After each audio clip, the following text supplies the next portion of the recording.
Got that facial hair coming back. I think I like myself with facial hair more than without.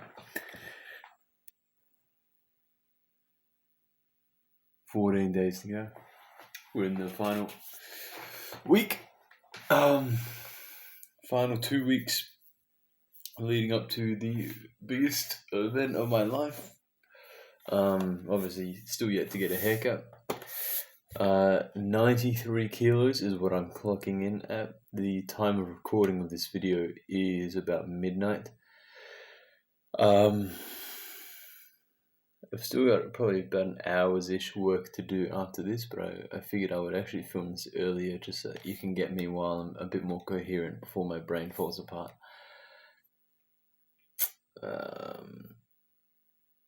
My weight is a bit more than I would like, but that's okay. It's been on the back foot currently while I'm studying. Today has been another 17-hour workday, and we seem to be coupling these back to back to back. And my increase in food is fueling my brain while sleep isn't. So that's where we're at. Today was a good solid day of study and work, and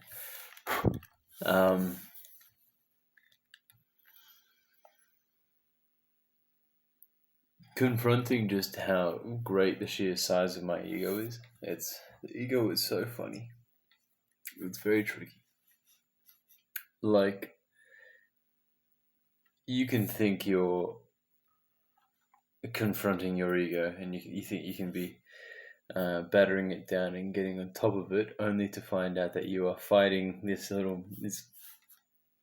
preemptive pause here, but you got this little dangly thing that you think you're going to war at, and you're like fucking beating the shit out of that ego. But this is just what the ego's dangled in front of you to make you feel like it, to make you think that you're fighting it, that you're convincing yourself and you're grounding yourself and fighting it back against the ego when you're not.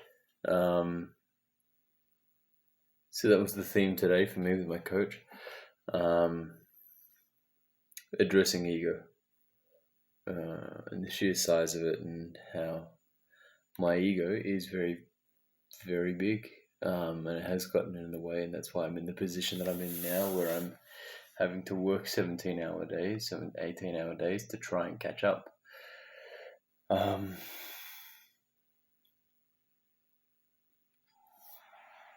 So I'm learning the lesson.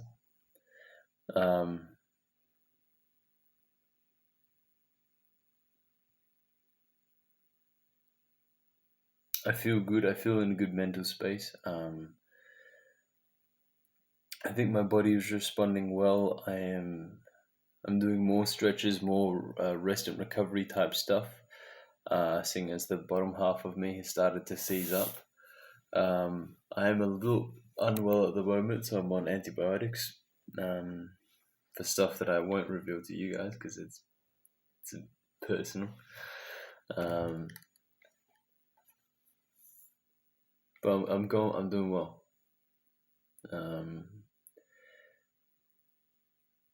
Just quietly content and continuing to show up and have faith, and it still seems to be working, showing up regardless of how I'm feeling and my emotions, etc. And I would love to be able to look back on these videos however long from now and see myself as a success. And who knows, maybe this is putting me in really good stead for the film. For those that don't know, I'm shooting a film. It's the first film that I'm doing that I get to play a lead of. And I believe that starts filming about April-ish.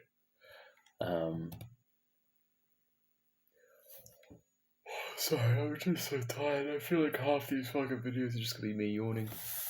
But I will be filming for those, which is why I was dieting, because I was trying to get my physique into that of a warrior, basically, is my character. I'm playing this kind of fantasy fighter.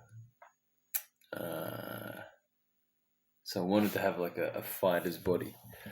But given this production that's happening right now, it was ego of me to think that I could prep for that film role while prepping for these 16 shows that I'll be doing at the same time, considering I've never led a film and I've never done anything like these shows before. So how big does one's ego have to be to look at both those things and go, oh, I know what to do. I can handle myself. I could almost guarantee if I did this 4x4 thing again, I still wouldn't be able to do it and prep for the film at the same time. Oh, goodness.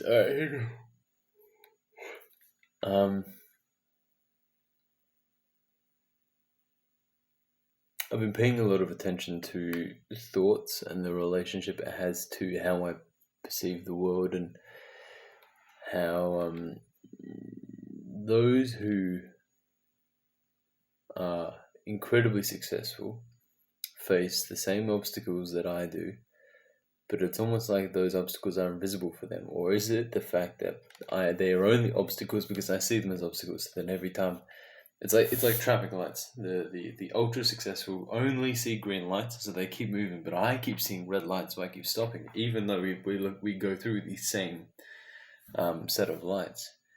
So then I'm paying close attention to my thoughts and how they influence how I see the world around me, and whether these lights that I'm stopped at are actually red, or if that's just what they look like to me. Because I guess the best thing I can do is remove obstacles. Stop perceiving things as obstacles, perceive them as opportunities, and then you can use them to your advantage. You can leverage it rather than it impeding you.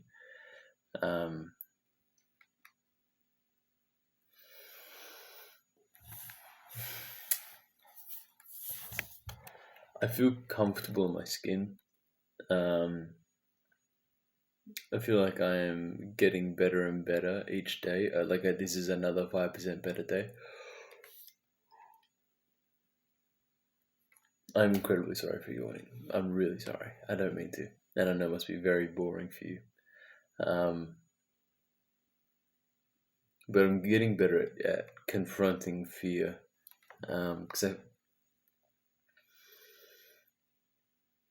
I will say that I think I, as an individual, am a very convincing person. I'm very good at convincing people. Now, the problem is I'm very good at convincing myself. So what I do is I let myself off the hook of something because I'm afraid, and then I convince myself to forgive myself for doing that. And then I just keep doing that over and over and over again, and that's the cycle. The clearest example being like, for example, I don't do this anymore. I do it in other areas, just not the gym. The gym is easy for me. But taking the gym, for example, a lot of people go, oh, I'll go tomorrow. And then tomorrow comes and you go, oh, well, it's been a hard day, so maybe I won't go today, I'll go tomorrow. And then you have you have sabotaged yourself, and then let yourself off the hook, and forgiven yourself, and convinced yourself that it was out of your control. So that's kind of an example how we limit ourselves. So I'm aggressively hunting out in my life how I am doing the same thing.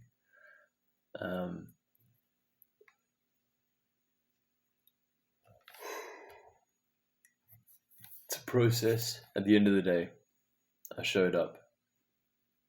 I did the best I could. I think I got better. And at some point down the track, and I don't know when, and I don't know how far away, if I keep this up, I'm going to be presented with an opportunity, and I'm going to be ultra prepared for it, and I'll be able to capitalize on that opportunity, and that will launch my acting career. As the saying goes, luck is when chance meets preparation. So all I can do is stay prepared, or keep preparing, get better, refine my process, and then when the time comes, I'll be ready.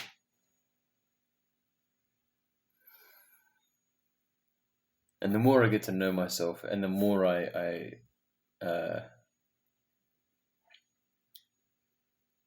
make myself the most important thing, and we live in such a fucking stupid culture nowadays where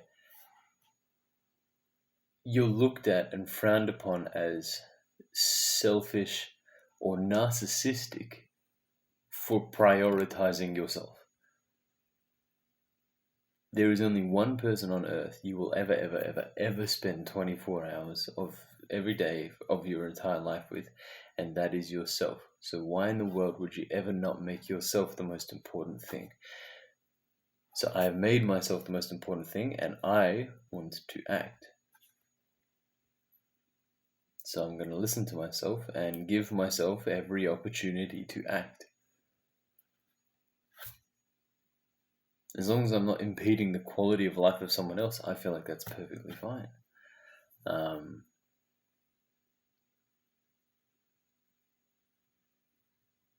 But I do find it really, really, really easy to make everyone else the most important thing. That was a big issue for me. I think just through childhood experience and trauma, and I kind of learned to always look like I'm doing okay and be there for everyone else. I wasn't allowed to struggle. I wasn't supposed to.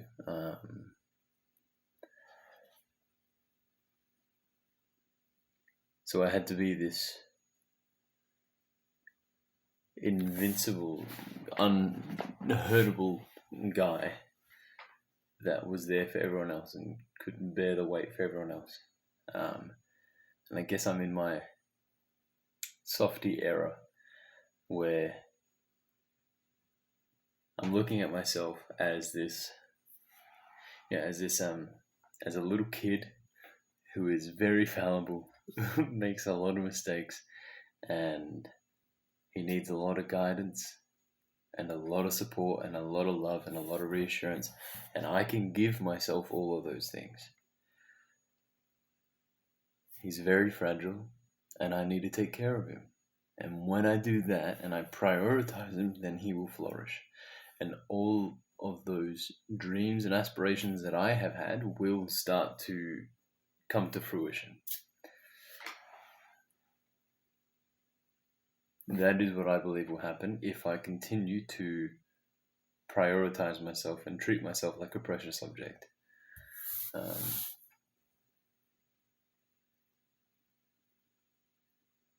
Prioritize yourself. Look after yourself. And treat yourself. Don't overtreat yourself. Earn it. That's what I think. I don't know. I'm 26. I feel like I'm 12 years old. That's how much progress I feel like I've made in my life. I just happen to have a bunch of more arbitrary knowledge in my head. But at the same time, I'm also learning not to treat life so seriously. I'm having fun with it.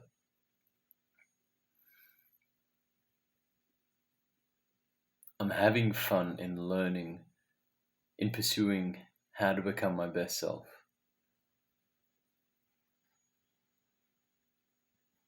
And I'm loving myself more deeply.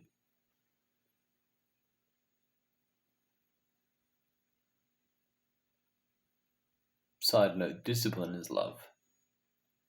And I've never had any discipline, so you could say I've never had love for myself. My self-respect and self-worth has always been incredibly low. But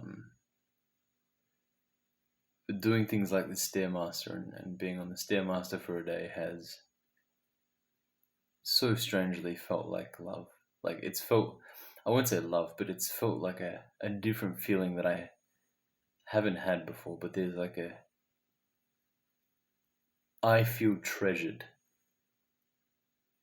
by turning up every day and going on the Stairmaster, even when I don't want to do it, and then I do it, and it's like there's this like, it sounds so silly, but there's like a sparkle, like a something inside me that I'm not familiar with at the moment, because I'm still a fledgling little baby in terms of this whole self-love, self-respect thing goes. And I'm chasing that, getting better at it.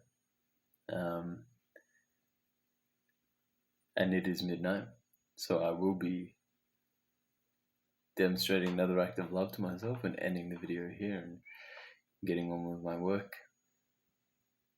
in faith, chasing what I want. I'll see you guys tomorrow. Thank you for tuning in. If you make it to the end, if you make it to the end of this video, feel free to comment, just so we know,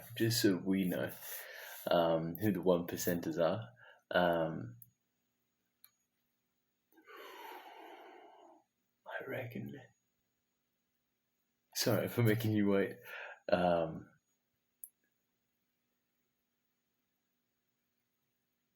What is your dream car? I feel like that says a lot about a person. Your dream car model. Yeah, I'm curious.